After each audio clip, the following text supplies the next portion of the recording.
So I'm with Harrison, and we are just kind of. I just actually met him just a couple minutes ago, and I just kind of wanted to ask him a question on what you kind of as you see the world and maybe your upbringing. Like, do you believe there's a God? Do you believe in God?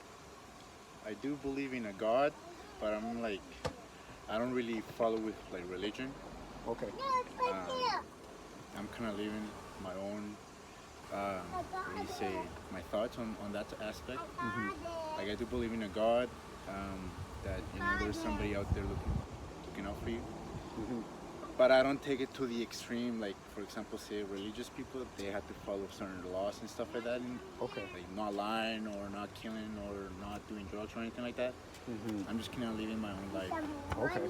Yeah. So with your idea of God, in general, you believe that there is a God, um, but do you believe that He's personally involved in the affairs of this world? That's such a good question. And if you want to speak up a little bit for the camera Yeah. too. Yeah. Yeah, that's actually a pretty good question.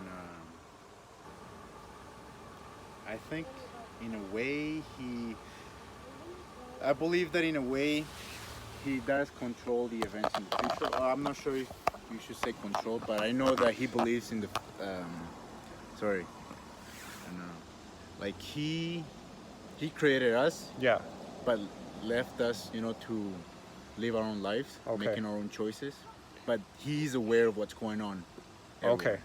Do you believe like He can personally involve Himself in our lives, not by force, but by acts of like maybe providence? Like somebody might say, "Oh, that's just um, kind of a coincidence that could happen," but Mm, you actually see, whoa, like maybe in this moment I could have died, or yeah. maybe in this moment something could have gone this way, but instead somehow it went this way, which I would have not perceived that happening. Mm, I think that you make your own choices in your future. You're Yeah. the one responsible for your future. Okay. I just simply believe that God let us um, live a free life Hmm. under no one's ruling or whatever, right? Okay. But then we humans start controlling Hmm. stuff around, like putting government, and then Right. I believe we were just put on this earth to make your own choice, Hmm. and then whether you make the bad ones or the wrong ones, if you did something, Yeah. and then it's all up to you if you wanna like get closer to God by Okay. like trying to live the life that He wants you to live. Right. Yeah. Okay. I definitely see that point. Um, from what I've learned as well is the fact that you're kind of talking about good and bad choices, Mm. but how do you know that you've made a good or a bad choice? How do Oh you know well, that in your own heart, in your own kind of conscience? personally, before I was like, I grew up with my Christian parents, Okay. and I lived like my 18s with them. Hmm. So I was kind of raised with that mentality based on the Bible. Right. And on the Bible it says, "Do not steal." Right. Right. So they live that type of life. Hmm. As I grew older, I started understanding and believing my own thing. I Okay. do still believe in the same God, Right. but I just don't. I'm not like I'm not as close to God compared to my parents, maybe. Okay. But I do have an understanding of what that is. Okay. Yeah. Understandable.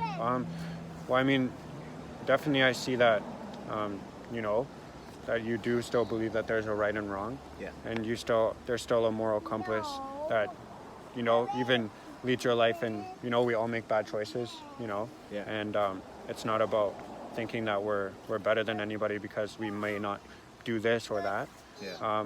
but at the same time I believe, like, no matter what, anybody has grown up, and even the Bible teaches that God has actually wrote the law in our hearts. Yeah. He's wrote actually His 10 Commandments in our hearts. Reason being is that's why, even somebody in a third world country who might not know the God of the Bible, they understand that stealing is a capital punishment. Like, people get their hands chopped off and their Yeah. fingers chopped off just for stealing, right? They understand that there's something wrong with those things, right?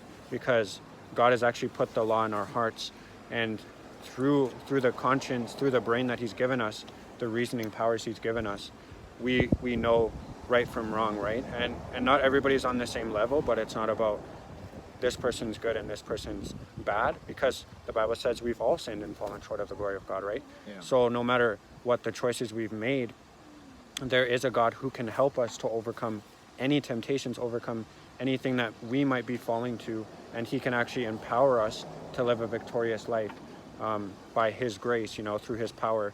So I just encourage you, maybe you might have seemed like you're falling away, or that's what you kind of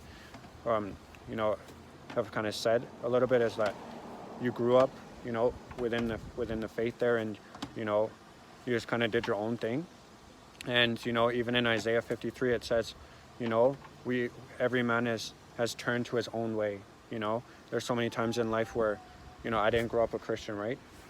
But I seen that I was living my own life, and I was seeing that I was constantly failing in everything that I tried to seek after, whether it was drugs, sex, alcohol, music, all these different things. They could never fill the void in my heart, but only Jesus Christ could actually fill that void. And the amazing thing is that we don't have to come to him once we've put away all those things. We can actually come to him as sinners. We can actually come to him with those filthy garments, and he can actually take those away if that's our desire, right?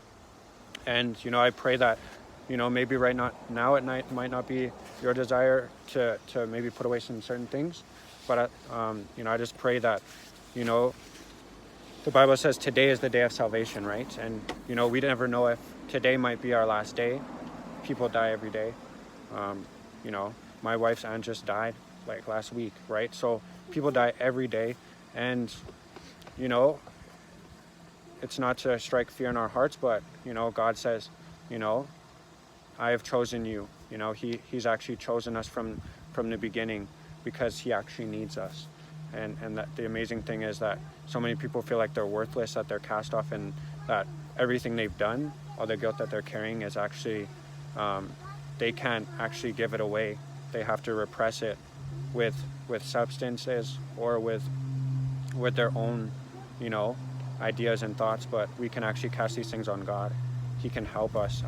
And there's many religious people in the world. There's many people living just according to the law, and thinking that they can actually keep the law in their own strength, or actually do right in their own strength. But we cannot possibly do anything good without Christ actually working in our hearts. I appreciated the conversation, and definitely hope that we can maybe even keep in touch in the future, and just kind of see how you're doing. I appreciate the conversation, and kind of what your outlook is, kind of as we see the world right now. I think that many people can answer that. As we look at the world, it's in chaos. There's confusion everywhere. But the Bible says that God is not the author of confusion. So he actually is the author of perfect peace and order. And he can actually bring order, and he can actually restore peace to our hearts that may have gone through anything. So I appreciate your time.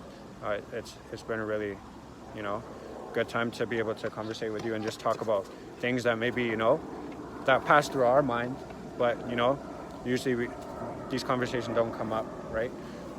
But I appreciated your time. Do you have any last words that you might want to share with anybody there on the YouTube channel? Okay. No. All right. Thanks a lot.